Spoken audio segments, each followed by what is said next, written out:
Hi ಗುರು, ನಮಸ್ಕಾರ. ಇದು ಬಂದು ನಮ್ಮ ಚಿಕ್ಕಮ್ಮ ಮನೆ. ಹೋದ್ ವಿಡಿಯೋಲಿ ಹೇಳ್ದಂಗೆ ನಮ್ಮ ಚಿಕ್ಕಮ್ಮ ಅವ್ರ ಮನೆಗೆ ಬಂದಿದ್ದೀನಿ. ಯಾವುದೋ ಒಂದು ಪೂಜೆ ಇರೋ ಕಾರಣ, ಒಂದು ವ್ರತ ಇರೋ ಕಾರಣ ಇವ್ರ ಮನೆಗೆ ಬಂದಿದ್ದೆ. ನಾನು ನಮ್ಮಮ್ಮ ಬಂದಿದ್ದೀವಿ.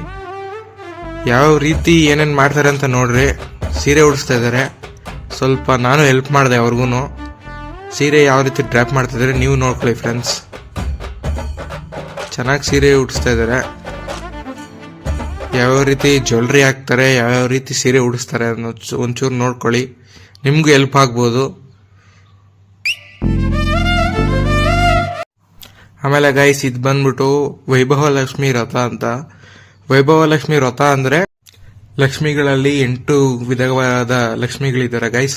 ಅದರಲ್ಲಿ ಇದು ವೈಭವಕ್ಕಾಗಿ ಇರುವ ಲಕ್ಷ್ಮಿಗಾಗಿ ಇದು ವೈಭವಲಕ್ಷ್ಮಿ. ಯಾರ್ಯಾರಿಗೆ ವೈಭವ ಬೇಕೋ, ಯಾರ್ಯಾರಿಗೆ ಸಂಪತ್ತು ಬೇಕೋ, ಯಾರ್ಯಾರಿಗೆ ದುಡ್ಡು ಬೇಕೋ ಎಲ್ಲರೂ ಈ ಪೂಜೆ ಮಾಡ್ತಾರೆ, ಈ ವ್ರತ ಮಾಡ್ತಾರೆ. ಅದಕ್ಕೋಸ್ಕರ ಈ ವ್ರತ ನಮ್ಮ ಚಿಕ್ಕಮ್ಮ ವ್ರತ ಮಾಡ್ತಾ ಇರ್ತಾರೆ ಫ್ರೆಂಡ್ಸ್. ಇದು ಬಂದು 4ನೇ ವರ್ಷದ ಪೂಜೆ ಮಹೋತ್ಸವ. ಎಲ್ಲ ತಯಾರಿ ನಡೀತಾ ಇದೆ. ನಾನು ಸ್ವಲ್ಪ ಹೆಲ್ಪ್ ಮಾಡ್ತಾ ಇದ್ದೀನಿ ಅವ್ರಿಗೂ. ಒಂದು ಸ್ವಲ್ಪ ಎಲ್ಲ ನೋಡ್ಕೊಂಡ್ ಬಂದ್ಬಿಡಿ ಗಾಯ್ಸ್, ಯಾವ ರೀತಿ ರೆಡಿ ಆಗ್ತಾ ಇದೆ ಅಂತ.